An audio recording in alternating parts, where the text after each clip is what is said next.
تشيلي كل الرغوة اللي موجودة، سواء بقى انت بتعملي كاكاو، سواء شاي، سواء اي رغوة لقيتيها فوق في الكوباية كده لازم دي تتشال،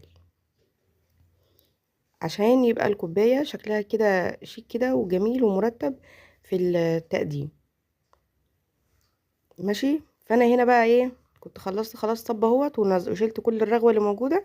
فهعمل بقى تكة بسيطة كده.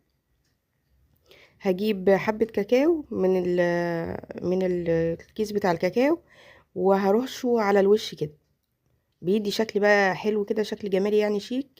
بدل ما الكوبايه بتبقى شكلها فاضي كده، لا دي بتبقى شكلها شيك قوي وحلو يعني.